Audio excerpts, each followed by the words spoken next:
The morning they lowered Clara's casket into the frozen earth, Elias Martin decided he would never paint again. His vision, once vibrant with color, had turned to the brittle gray of winter sky. He had lived every brushstroke with her. The laugh she hid in the crook of her elbow, the way she looked at a canvas as if it were a window she could climb through. Without Clara, his apartment felt like the husk of a studio. Cracked palettes, cold coffee in jars, canvases turned to face the wall like guests embarrassed to stay too long after a party. He shut off the lights, let the shadows swallow everything, and sank into months of dazed half-sleep. On a sullen, windswept April evening, he heard scratching at his door. At first, he stayed motionless on the sofa, presuming some tree branch brushed the building. The scratching persisted. Soft but determined, almost polite. When he opened the door, a gaunt, brindled dog with salt and pepper fur sat on the threshold. A tarnished tag hung from its collar, the name worn illegible. The dog studied him with eyes the color of rainwater, then trotted down the hall, pausing at the stairwell to glance back. Elias felt no urge to follow. Yet something in that look, a fleeting resemblance to Clara's gentle impatience, whenever she coaxed him outside, pricked him like a pin through cloth. He grabbed his coat and stepped into the hallway. Night eased over the city by the time they reached the street. The dog, Elias, started calling him Lumen in his mind, for the faint glow of those eyes walked with brisk certainty, nose tilted forward as if smelling a destination. They crossed silent avenues, past shuttered cafes, descended into an older quarter where brick walls leaned close enough to whisper. Rain threatened, but never fell. Instead, a mist curled at their ankles. Lumen stopped at a narrow alley plastered with empty posters and graffiti scribbles. The dog sat, lifted its head, and barked once. A street lamp flickered overhead, and Elias saw something impossible, a mural currently painting itself onto the bricks.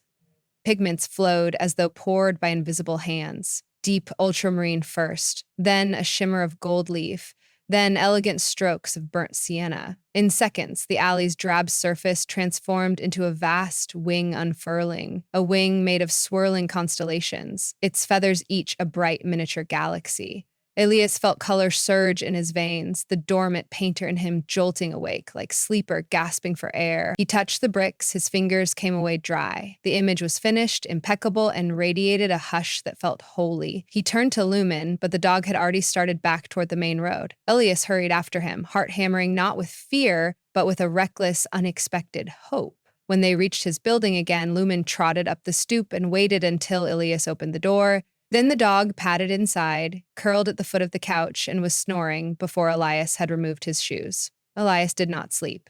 He paced the studio, circling easels and shadows, his pulse echoing with the mural's celestial wing. When dawn splintered over the rooftops, he found himself holding a brush, though he hadn't consciously picked it up. He set it down like a hot coal. The next night, Lumen scratched the door at the same time. Elias followed willingly, anticipation tugging at his ribs. Their route wound through a labyrinth of streets he hadn't known existed until they reached the stone underbelly of a railway bridge. There, on a high, retaining wall, a new mural grew in living color. This one depicted a figure cloaked in turquoise robes, face hidden, kneeling beside an empty easel. Surrounding the figure were translucent orbs floating upward, each containing a fragment of what could be a canvas, a blue corner, a streak of crimson, a single white petal. As the orbs ascended, they dissolved into pure light that illuminated the darkness beneath the bridge. Elias watched, mesmerized, until the last orb drifted out of sight. The mural solidified. Still and silent. He recognized himself in the cloaked figure bent before the ache of blankness, mourning every painting he would not create. His eyes burned. When he glanced down, Lumen nudged his hand with a cool nose, then offered a scrap of newspaper clamped between his teeth. Elias read the headline, "Local Community Sentry Seeks Artists for Youth Workshops." The paper was weeks old, soggy around the edges, but the ad's black letters shone crisp. Lumen wagged once, as if to say, "Notice this." Elias folded the clipping and tucked it into his wallet, confused but unwilling to discard it. Over the following nights, the ritual continued. Lumen arrived precisely at dusk. They traversed the city's hidden capillaries, discovering walls that became canvases before Elias's eyes. Each mural bore a message he sensed more than understood. On the third night, an abandoned factory facade lit up with a scene of two hands releasing a flock of origami cranes. The cranes transformed mid-flight into living birds, their wings dusted with ash and silver. One bird lagged behind, its paper still rigid, but the others circled back, urging it onward. Elias stood beneath the mural until dawn pinked the horizon, tears drying stiff on his cheek. He couldn't deny that the images paralleled the chambers of grief he wandered daily: denial, anger, bargaining, depression. Yet none of these murals felt accusatory. They were invitations to keep walking. During the day, Lumen slept in the studio, occasionally thumping his tail when Elias paused beside him. Elias found his gaze drifting towards his stored canvases. One afternoon, he dared to unface a small one and set it on the work table. He mixed paint, then froze, brush hovering. His mind conjured Clara's voice, teasing, "Just paint something ugly first, you perfectionist. Get the fear over with." He pressed the brush to linen and smeared a single streak of cobalt that bled into lighter blues. His heart thudded at the audacity. He added another stroke vermilion, clashing wildly with the blue. It was hideous. He laughed out loud, the sound coarse but real, and kept going. That night, Lumen led him to a vacant lot between two derelict apartment towers. A 10-foot concrete slab remained from a long-demolished building. As Elias approached, colors seeped from the slab like watercolors spreading on wet paper. A scene emerged, an easel inside a greenhouse filled with riotous flowers. Petals drifted around a canvas on which nothing was painted yet. Over the greenhouse dome hovered a spiral staircase carved of luminescence ascending into clouds. Near the bottom step, a woman in a sun hat, Clara's sun hat, stood with her back to him, one hand raised as if waving or beckoning. Elias's knees weakened. He caught the chain-link fence to steady himself. The mural shimmered, then steadied. Final. Lumen pressed against his leg, anchoring him. "Is this real?" Elias whispered, but whether he addressed the dog, Clara, or some unnamed presence, he could not say. No answer came, only city noises drifting like distant surf. Yet Elias felt a strand loosen in his chest, a knot he'd clenched around for months without respite. Clara was gone, yes, but here, in light and color, something of her remained. It was not the same as having her breathing beside him, laughing at his crooked tie. Still, it was not nothing. It was enough to stand upright again. Walking home, Elias realized his hands itched to paint, not for commission or acclaim, but to speak back to the mural's language. At dawn, he began a new canvas, a stray dog guiding a faceless traveler through a starlit maze. He painted until his eyes blurred, then collapsed beside Lumen on the floor and slept deeper than he had in months. The murals did not stop. One evening, rain hammered the rooftops, guttering street lamps. Yet when Lumen barked at the door, Elise tugged on his boots.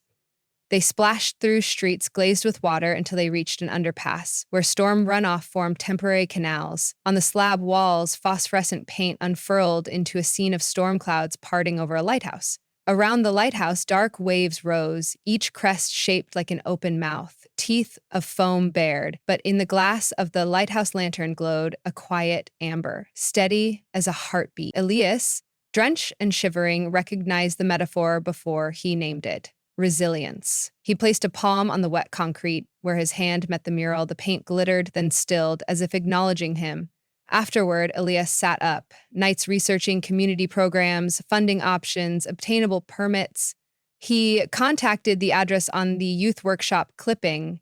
A weary administrator named Mr. Singh answered and said they had lost their art instructor months ago. Did Elias have a portfolio?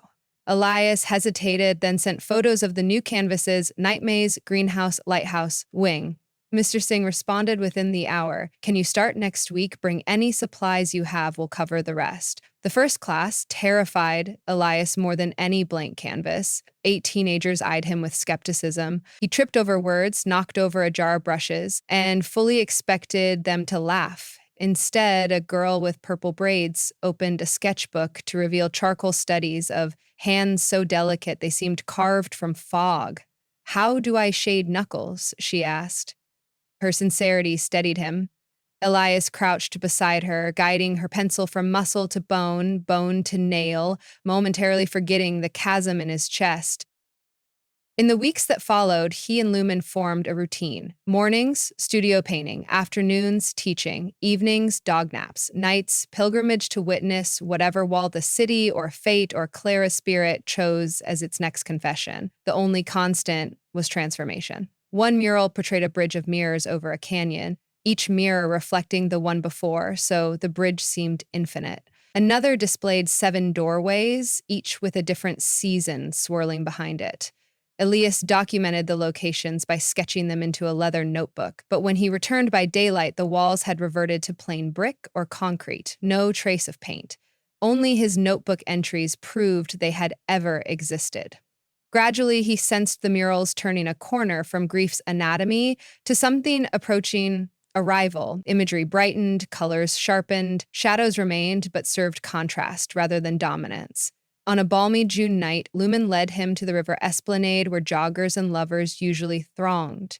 At this late hour, it lay empty, slick with moonlight. The retaining wall beside the water was blank, yawning like a page. Nothing happened. Lumen sat, thumped his tail. Minutes passed. Ilias tucked his hands into pocket. Then a detail surfaced on the wall, the outline of a door, faint yet certain, colors seeped, filling the rectangle with walnut grain, mother-of-pearl handle, tiny beveled window. The door appeared slightly ajar. Through its gap spilled a radiant sunrise palette, warm yellows and coral pinks that dyed the pavement. Elias stepped closer, heart ringing itself. He felt a hum in the air as if orchestral strings had just inhaled. The message was not cryptic. It said, "Enter." He lifted his hand to the painted doorknob. Of course, the knob was flat stone, but the mural's illusion so perfectly captured texture that he half expected to hear metal click. The door did not open. It did not need to. The invitation existed within him. The decision remained his. He stayed there until the sky paled and birds rehearsed their dawn choruses under bridge arches. Lumen sat vigilant, occasionally licking rain off his whiskers. When Elias finally turned away, he wasn't disappointed the door hadn't yielded. Answering its beckon required no literal passage, only consent to resume living. He knelt, wrapped his arms around Lumen's neck, and whispered thank you. The dog sighed, a deep, old sound, and pressed his head against Elias's chest. In that moment, Elias felt Clara's absence and presence, concurrently, twin currents braided tight. The following Saturday, the youth center hosted a community showcase. Parents, friends, and curious neighbors milled among easels holding students' projects. Kaleidoscopic mandalas, portraits of local shopkeepers, spray-painted skateboard decks. Mr. Singh had strung fairy lights across the gymnasium ceiling, and a local band played gentle folk tunes. Elias circulated, praising brushwork, encouraging shy artists to describe their process. He noticed one boy, Mateo, standing off to the side, biting his thumbnail. Mateo's piece was a small canvas, layered with swirling reds and blacks, a heart breaking open to reveal a sapling. Elias placed a hand on the boy's shoulder. "This is brave," he said. Mateo's eyes shone. Near the end of the event, Mr. Singh tapped a microphone, clearing his throat. "We have a surprise." The cloth-covered panel on stage drew back, revealing a mural size for travel. Wood panels bolted together, painted by all the students under Elias's guidance. It depicted an enormous wing. Elias recognized the first mural's constellation feathers, but here the wing was paired, symmetrical, rising from a horizon where sunrise burned. Between the wings, a path curled forward, paved with sketches of each student's dream: architecture, music, medical breakthroughs, unnameable wonders. Lumen sat at the mural's base, tongue lolling as though proud of his cameo painted near the bottom corner. Applause thundered.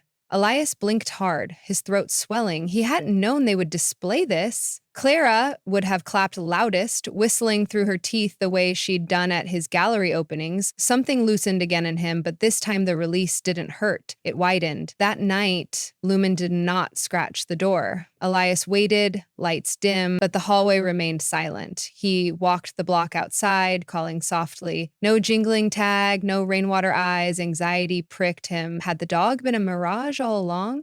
The question dissolved when he remembered every mural, every brick's echo of his own heartbeat. Lumen's presence coursed through the city now. Whether or not the dog returned to sleep on the studio floor mattered less than the fact that he had come when most needed.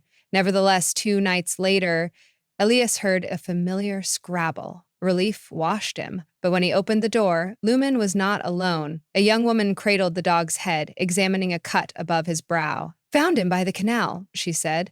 He pulled me here. She wore paint-splattered overalls and a knotted bun that reminded Elias of his own studio days with Clara. The dog's tail whipped. Thank you, Elias replied. He's sort of my guide. The woman smiled, puzzled but kind. She introduced herself. Mara, muralist for city beautification projects. She tried for months to catch this stray who appeared whenever she scouted new walls, then vanished. He's obsessed with art, she laughed. Or maybe he herds artists the way other dogs herd sheep. Elias invited her in to clean the wound. They swapped stories of pigments and solvents. When Mara saw Elias's canvases, her eyes widened. You're the one, she breathed, the midnight painter. I've been hearing whispers, mysterious murals appearing, gone by sunrise. He gestured to Lumen. He's the maestro I only watch. They talked until dawn, sharing philosophies of texture and negative space, debating the ethics of impermanent art. When Mara left, she paused at the stairwell. I'm organizing a community mural downtown. You could use another pair of hands? Elias hesitated, the old fear flaring. Then he remembered the painted door ajar, the path between sunrise wings, Mateo's shy pride. I'd like that, he said. Lumen trotted between them, tail swaying, as if pleased the handoff had been made. Summer stretched golden across the city. Elias and Mara met weekly to design the downtown mural, an homage to heritage and hope, integrating local myths, children's sketches, and testimonies from elders. Volunteers arrived with rollers and stencils, music blared from portable speakers, and laughter rose like balloons snagging rooftop antennas. Elias found himself humming while he painted sunbursts beside muralists he'd only just met. Occasionally he looked down to see Lumen curled in shade, tongue lolling, keeping watch. On the afternoon, they sealed the final coat of varnish. Clouds gathered, purple and ominous. Volunteers scattered, promising to return for the unveiling ceremony. Elias stayed, cleaning brushes beneath an awning. Thunder boomed. He glanced around for Lumen, but saw only puddles stippling the asphalt. Panic flickered. Then he noticed footprints, dog and human leading toward a vacant lot. He followed. Rain slanted in sheets, blurring the world. In the vacant lot glimmered a fresh mural, impossible at this speed unless painted by lightning itself. This one showed a painter and a woman walking side by side beneath an umbrella the color of dawn. Ahead trotted a dog, tail high, entering a riot of sunflowers that bent to form an archway. Beyond the archway stretched an open field under clear sky. The painter's hand was extended, just touching the woman's. Their faces glowed with quiet delight rather than grief. Elias raised his eyes from the mural to see Mara standing nearby, rain flattening her hair, expression tender and startled. Lumen shook himself, spraying droplets, then barked, sharp, celebratory. Elias stepped to Mara's side and offered the actual umbrella he dropped earlier. Their fingers brushed, echoing the mural's touch. In the storm's hush, acceptance unfurled within him. Neither sudden nor complete, but alive, breathing. The journey continued, painted night by painted night, but now the path ran forward through color, through community, through the miraculous ordinary. He tightened his grip on the umbrella. Mara smiled. The dog sprinted ahead, already searching for the next blank wall.